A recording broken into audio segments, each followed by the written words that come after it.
This is Sportscentre. Hey, I'm Marissa Roberto, and the Connor McDavid contract watch is officially on. Yesterday at Canada's Olympic orientation camp, reporters got straight to the point asking McDavid about his future. And while he made it clear he intends to win in Edmonton, he would not comment much on extension talks or commit to staying with the Oilers long term. And just like that, the biggest storyline of the season is underway again. The Oilers made it clear back in June that signing their captain to an extension was their #1 priority. But with the summer almost over, no deal is done, leaving the future of the game's best player up in the air. And this isn't just any player, this is Connor McDavid, a 3-time Hart Trophy winner, 5-time Art Ross winner, Conn Smythe Trophy winner despite not having a cup, and one of the greatest playoff performers we've ever seen. Over the last 2 playoff runs alone, he's racked up 75 points in 47 games, and dragged Edmonton to 2 straight Stanley Cup finals. Some would say putting him in the GOAT conversation, but we're not going to say that until he wins a cup. Which I don't know if that's a fair statement to say. I think he's still going to go down as one of the greatest of all time, even if he doesn't win a cup. Every fan base in the league has dreamed about landing him, and the contract speculation is only going to ramp up as he continues to get closer to being a UFA. But one of the biggest questions heading into the year is what exactly will that next deal look like? He likely becomes the highest paid player in NHL history. But how high does it go? 16 mil? 17? Maybe 18? And if not Edmonton, then where? He's made it clear his top priority is winning. So do recent cup winners like Florida or Vegas make sense? And I waited as long as I could before mentioning it. But there's still that one fan base that's been writing McDavid fan fiction since he was drafted. And you know who it is. Yeah, baby, the center of the universe, Toronto. Leafs Nation has dreamed up a hometown return for a decade. And for the first time ever, there's at least a small chance it could happen. One thing's for sure, this storyline is just getting started. And as McDavid's UFA clock ticks down, it's only gonna get louder, crazier, and a lot harder to ignore.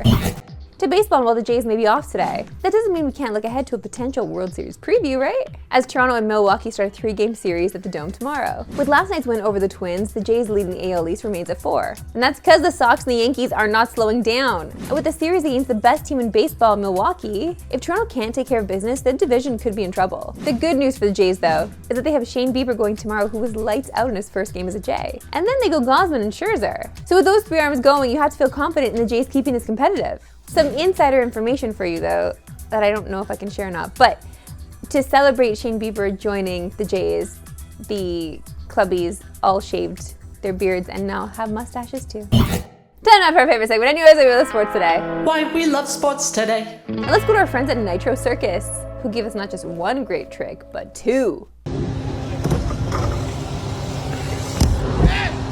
Yo!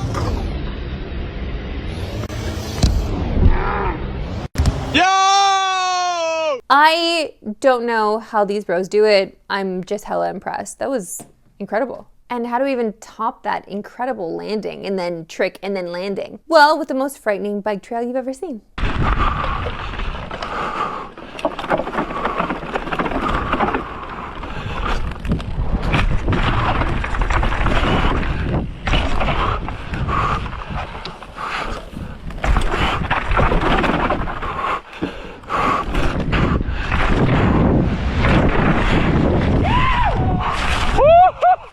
I guess what I want to know is who's the psychopath who even builds these things in the first place. Nuts. To football, and can you believe it, but we are just a week away from NFL football being back officially in our lives. It does feel like it's been a long time since we've had it, no? We're ready. And today feels like our favorite kind of news, and that's jersey news. As Nike released their rivalry uniforms for the AFC East and NFC West. So let's take a look and get my thoughts. Starting with, who else? The Bills. Okay, of course, I mean, if they're gonna put Josh Allen in it, they're gonna take these attractive photos. Yeah, these are really nice. With the ice, please. These are just clean. They're just clean and pretty. Yeah, these are really, really nice. I love the snowball football too. Excellent choice. Patriots, let's take a look.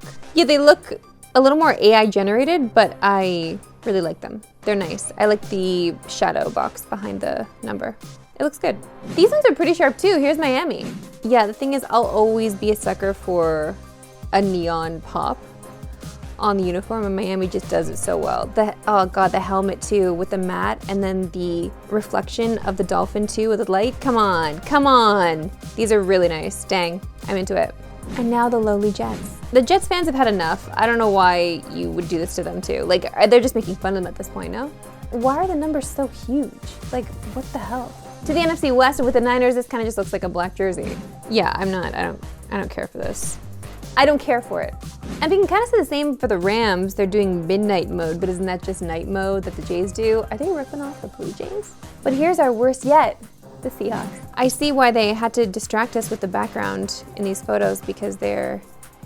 why would they... What's with the color scheme here? I don't get it. Even with the way they're showing it off, like they want to hide the actual jersey. Because they're that bad, brother. Come on. And we finished with our final one at the Arizona Cardinals. This kind of looks like, the first photo looks like how men wear their underwear until they're only tissue. Like this is not, what is this? What is this? So in conclusion, we clearly love the AFC East, but the NFC West kind of sucks. Uh-oh, it's my favorite kind of promo time. Video games, let's go. We have a stack. We got I guess not that thick. Huh? You couldn't even get anything to trade these in. Please, sir. I want some more. It's about more time. The moment you finish watching this wonderful show, you need to drop everything you're doing and head to Bardown's YouTube page. Because DZ just put together the ultimate deep dive into the EA video game universe as told through NHL video games. Let's take a look.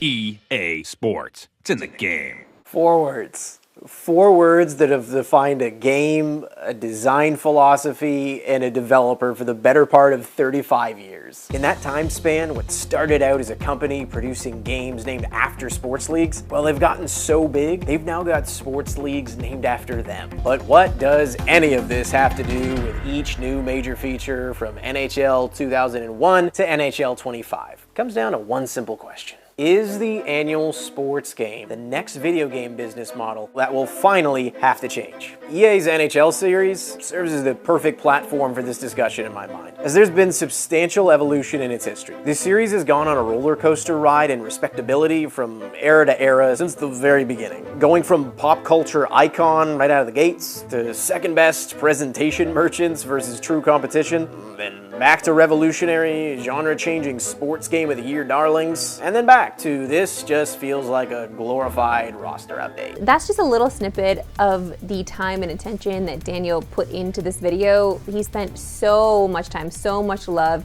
and I don't know if you've noticed, and while you watch, you should notice the fact that he changes the background of his place to match the era of video game. You'll also have a little nod to a show that I used to be on, Reviews in the Run, as well. We have a special guest in there too. Please watch. He put his heart and soul into this one, and it's incredible. To watch the video, go to Bardown's YouTube page, or if you're watching us on Insta, click the link below. That's it for us today. We'll see you back around 3 Eastern, noon Pacific. Have a good one.